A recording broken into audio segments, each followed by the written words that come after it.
નમસ્કાર. પ્રસ્તુત છે અત્યારના મુખ્ય સમાચાર. વિપક્ષના હોબાળા વચ્ચે રાજ્યસભા બપોરે 12 વાગ્યા સુધી જ્યારે લોકસભા બપોરે 2 વાગ્યા સુધી સ્થગિત. રાષ્ટ્રીય લોકશાહી જોડાણ એનડીએ સંસદીય પક્ષની સાપ્તાહિક મંગલ મિલન વ્યૂહરચના બેઠક આજે સંસદ ભવનમાં યોજાઈ. રાજ્યસભાએ સૂક્ષ્મ લઘુ અને મધ્યમ ઉદ્યોગ વિકાસ સુધારા વિધેયક 2026 પસાર કર્યું.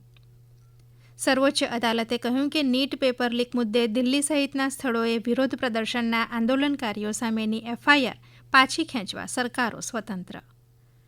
સર્વોચ્ચ અદાલતમાં ન્યાયાધીશોની સંખ્યા 34થી વધારી 38 કરવા અંગેનો બિલ લોકસભામાં પસાર. ભાજપે આજે કોંગ્રેસ અને અન્ય વિપક્ષો પર સંસદના ચોમાસુ સત્રની કાર્યવાહીમાં ખલેલ પહોંચાડવાનો આરોપ લગાવ્યો. રેલવેમાં જુલાઈમાં માલસામાનની હેરફેરમાં ગયા વર્ષની સરખામણીમાં 9% વધારો નોંધાયો. આ સમયગાળા દરમિયાન 14 કરોડ 13 લાખ ટન માલસામાનનું પરિવહન થયું. અમેરિકા અને ઈરાન વચ્ચે રાજદ્વારી તણાવ વધુ ઘેરાયો. અમેરિકી રાષ્ટ્રપ્રમુખ ડોનાલ્ડ ટ્રમ્પે ઈરાનને કરાર માટે છેલ્લી તક આપ્યાનો દાવો કરતા કહ્યું કે ખાડી દેશોની વિનંતી બાદ લશ્કરી કાર્યવાહી મુલતવી રાખવામાં આવી.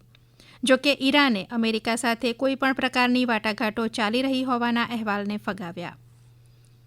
મોરોક્કોથી સેઉટામાં મોટા પાયે સ્થળાંતર બાદ યુરોપિયન યુનિયનમાં મતભેદ તેજ બન્યા. સંકટ પર ચર્ચા માટે યુરોપિયન યુનિયન આવતીકાલે આપતકાલીન બેઠક યોજશે. ઇથોપિયાના અમ્હારા ક્ષેત્રમાં ભારે વરસાદના કારણે થયેલા ભૂસ્ખલનમાં 14 લોકોના મોત અને 7 ઇજાગ્રસ્ત થયા હોવાના અહેવાલ. ગાંધીનગરના કોબા ખાતે આજે ભારતીય જનતા પાર્ટીની પ્રદેશ સ્તરની બેઠક. મહેસાણાના ધરોઈ ડેમની સપાટી વધીને 184.720 મીટર પહોંચી. હાલ ડેમમાં 48.3% પાણીનો જથ્થો ઉપલબ્ધ. અને શેર બજારમાં ઘટાડાનું વલણ. સેન્સેક્સમાં 120 અને નિફ્ટીમાં 240 અંકનો કડાકો. હવે પછી આપ બપોરે 1:20 રાષ્ટ્રીય સમાચાર સાંભળી શકશો.